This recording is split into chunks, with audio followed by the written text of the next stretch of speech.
connais pas de meilleure solution pour faire changer un gouvernement que de se mobiliser aujourd'hui et dans les jours qui viennent, dans les entreprises, dans les services.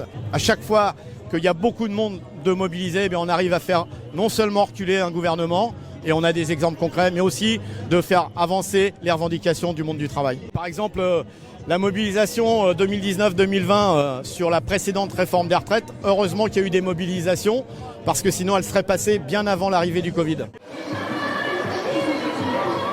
Emmanuel Macron, c'est pas un président des pouvoirs d'achat, c'est un président des milliardaires. La preuve en est que notre PDG nous baratine qu'il n'y a pas d'argent, groupe Casino, et on apprend comme quoi il va se faire augmenter les 72%. Quand on voit que l'inflation apparemment va frôler pour 2022 les 8%, vous vous rendez compte, je ne suis même pas capable en 2022 acheter les produits que je vends. Vous savez pourquoi? Parce que je n'ai pas les pouvoirs d'achat. Quand vous êtes payé 1 300 €, en sachant que Monoprix, c'est l'enseigne où il y a 25% des produits sont plus chers que les concurrents, pour nous, c'est pas bon. C'est le président de la division sociale. Je gagne 1 400 par mois à peu près. C'est très difficile pour la plupart d'entre nous de finir les fins de mois. Pour des gens qui n'ont pas beaucoup de revenus, je pense que les vacances, c'est mort par exemple. À chaque fois, en fait, ils augmentent pour ne pas être en dessous du SMIC les premières grilles salariales. Donc il y a un effet de tassement derrière qui arrive.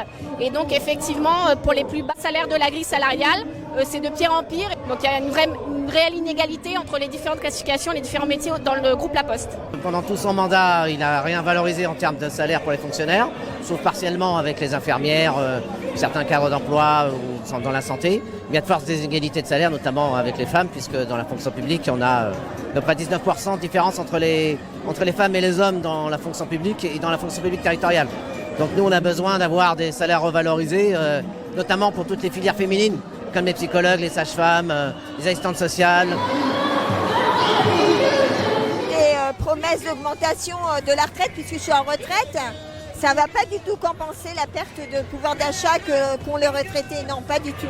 C'est du pipeau, ça. Je suis à la retraite depuis le mois de juillet. Je suis partie avec une perte nette de mon pouvoir d'achat de 800 €. La réforme, c'est pas que l'âge. Plus ça va, plus les retraités partent avec 1 000 €.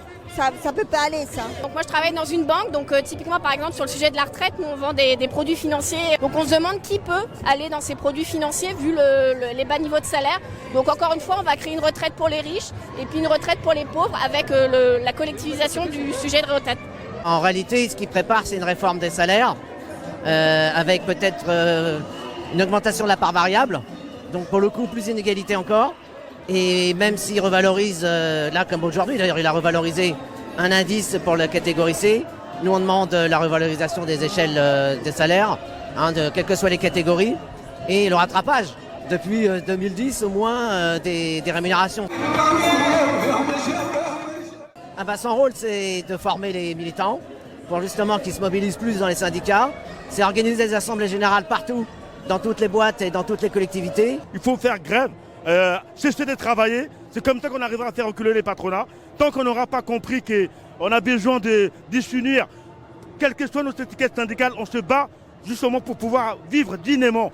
La CGT elle peut peser en continuant à se battre dans les entreprises pour bien expliquer la politique de Macron et faire en sorte que les travailleurs ils se réveillent.